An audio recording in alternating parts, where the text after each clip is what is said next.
Hello.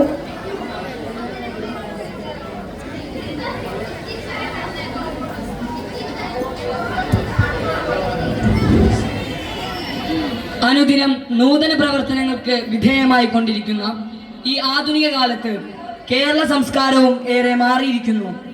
ഒരുപാട് അനുഭവങ്ങളുടെ ഈറ്റിലമായിരുന്ന കൂട്ടുകുടുംബ വ്യവസ്ഥിതിയിൽ നിന്ന് അണുകുടുംബത്തിലേക്ക് വ്യതിചലിച്ചപ്പോൾ അവിടെയും കുടുംബ ബന്ധങ്ങളുടെ മൂല്യച്യുതി നാം കണ്ടു തുടങ്ങി.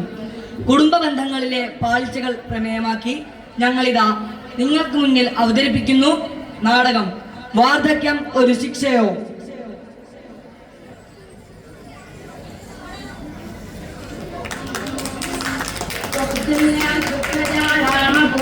संध्या प्रवर्तते उत्तिष्ठ नरशार्दूल कर्तव्यं दैवमान्तिकम् कौसल्या सुप्रजा रामपूर्वा संध्या प्रवर्तते उत्तिष्ठ नरशार्दूल कर्तव्यं दैवमान्तिकम्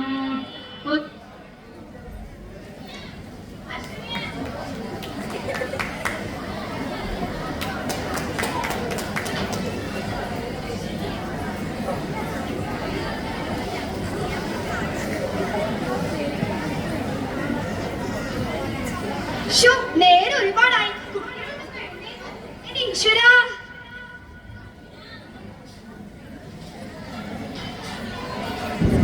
എടീ ശാന്തേ, ശാന്തേ, എത്ര നേരമായി നിന്നെ ഞാൻ വിളിക്കുന്നു.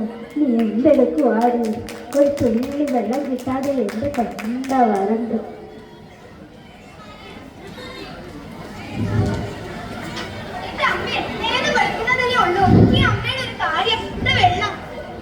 നീ ആ കുളത്തിലേക്ക് മറ്റിക്കേ, സമയം കഴിഞ്ഞു. അതെങ്ങനാ?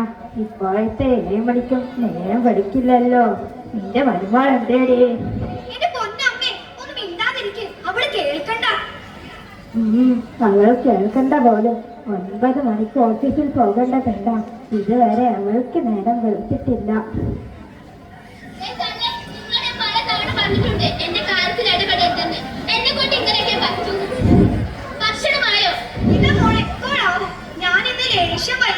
നമ്മുടെ അമ്മയുടെ പശുവിനെ എന്തോ ഒരു ദീനം.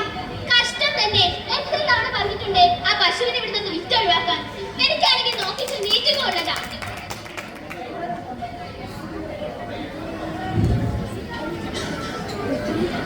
Good morning.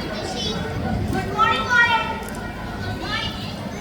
എന്റെ അമ്മ ഇന്ന് വാ, മുത്തശ്ശി ചിത്രം കാണിച്ചു തരാം.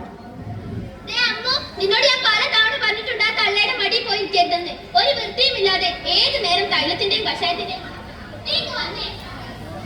ഒന്ന് തിരിഞ്ഞിട്ട് വരാം.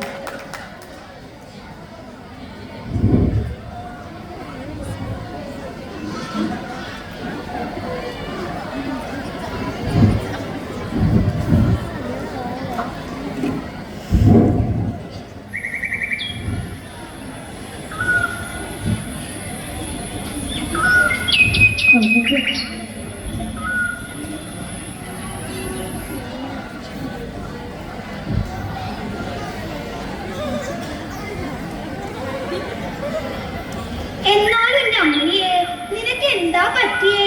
ഒന്നും കുടിക്കാതെ ഞാൻ നിന്നെ പാടത്ത് കെട്ടിയിട്ടതല്ലായിരുന്നോ?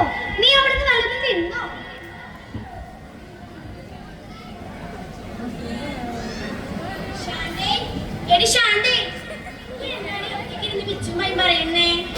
ഒന്നും പറയണ്ട. നമ്മുടെ അമ്മയ്ക്ക് ഒരു സുഖമില്ല. മൃഗാശുപത്രി വരെ പോയാൽ എന്തെങ്കിലുമൊക്കെ മരുന്ന് കിട്ടും.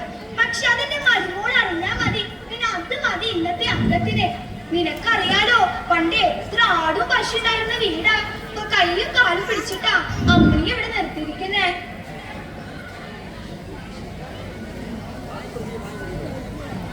അല്ല, നീ എന്ത് വൈകി?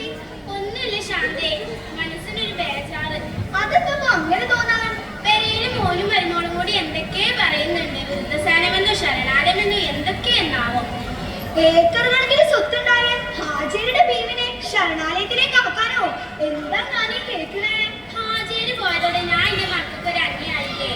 അവർക്ക് ദുബായിൽ പോണെന്ന്. ഞാൻ എന്ത് കാട്ടാനാ? പഠിച്ചോ വിധിച്ച ഇങ്ങനെ ആയിരിക്കും. സാറില്ലെങ്കിൽ സമാധാനപ്പെട്. ദൈവം ഒരു വഴി കാണിച്ചു തരൂ.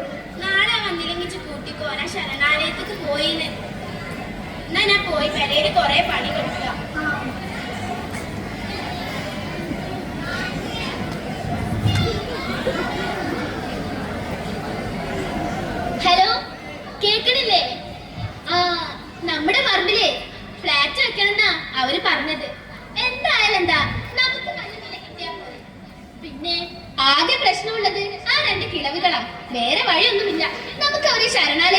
മാറ്റാം. എങ്കിൽ ശരി.